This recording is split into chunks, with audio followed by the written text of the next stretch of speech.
তাদের স্লোগান ছিল কিসের বর কিসের ঘর, ঘরে শুধু মারধর, অর্থাৎ পরিবারটা ভেঙে দাও। এ বিশ্বে যা কিছু সুন্দর চিরকল্যাণকর, অর্ধেক তার করিয়াছে নারী, অর্ধেক তার নর। এই সমাজটাই হলো পৃথিবীতে এমন ভাবে কেউ চিন্তা করে দেখেন 50-50, অর্থনীতি, রাজনীতি, সমাজনীতি, পরিবেশ সব ধ্বংস হয়ে যায়। এই জন্য আল্লাহ 50-50 করেছে। আমরা মহিলাদেরকে কোরআনের নির্দেশ, আল্লাহর নির্দেশিত সম্মান দিন, এটা আমাদের ত্রুটি, আমাদের সমাজের ত্রুটি, আমাদের রাষ্ট্র ব্যবস্থার ত্রুটি। বান্ডেল থাকলে প্রতি সেনমানিতে টাকা বাঁচবে।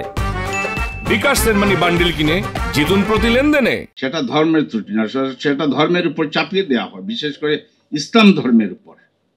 এটা একটা অন্যায়। তো এই রিপোর্টখানা এনজিও প্রাধান্যভুক্ত যেসব অংশগ্রহণকারী যারা বানিয়েছেন, তাদের স্লোগান ছিল কিসের বর কিসের ঘর, ঘরে শুধু মারধর, অর্থাৎ পরিবারটা ভেঙে দাও।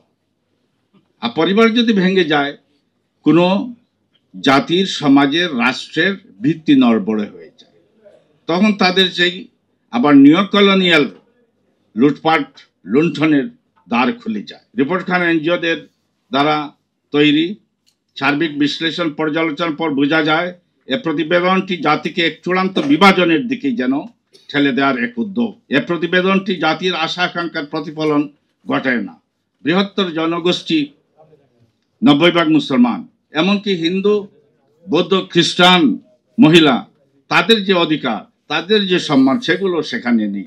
সবার প্রতি একটা এখানে অবিচার করা হয়েছে। তারপর প্রতিবেদনটি জাতির বৃহত্তর জনগোষ্ঠীর জনমতকে তো চূড়ান্ত উপেক্ষা করা হয়েছেই, সঙ্গে সঙ্গে এখানে অন্যান্য জাতিসত্তা, নৃগোষ্ঠী, তাদেরকে উপেক্ষা করা হয়েছে। জাতির প্রায় সকল মহল থেকে এই রিপোর্টটিকে একটি বিতর্কিত ও পরিত্যাজ্য বিষয় হিসেবে বিবেচনা করা হয়েছে এবং জনবিচ্ছিন্ন মহলের বক্তব্য হিসেবে উল্লেখ করছে। আপনাদের বক্তব্য থেকে তা প্রতিষ্ঠিত হয়েছে। রিপোর্টটি যেন পাশ্চাত্যের বিশেষ শক্তির চরম ভোগবাদী, ধর্মহীন, যৌন স্বেচ্ছাচারী মহলের বক্তব্য। এদেশের মাটি ও মানুষের চিরন্তন আচরিত নীতি নৈতিকতা ও ধর্মীয় মূল্যবোধের সম্পূর্ণ বিরোধী একটি মতামত পুষ্ট প্রতিবেদন।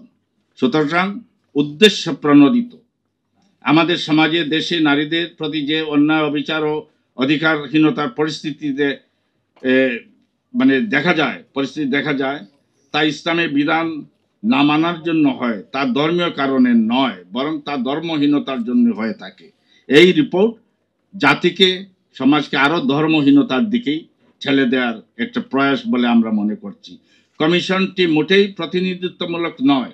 এতে দেশের সকল মতপথ, আদর্শ, বিশ্বাস, ধর্মীয় এবং নৃগোষ্ঠীর মানুষের চিন্তা, চেতনা ও বিশ্বাসের প্রতিফলন ঘটেনি। এটা সংবিধান বিরোধী, রাষ্ট্রবিরোধী, জাতি বিনাশী, ধ্বংসাত্মক একটা প্রতিবেদন। সুতরাং সরকারকে আমরা সহযোগিতা করতে চাই। দেশের শান্তির জন্য, কল্যাণের জন্য, সমৃদ্ধির জন্য ঐক্য প্রয়োজন। এই ঐক্য বিনাশী প্রতিবেদনটি পরিত্যাজ্য।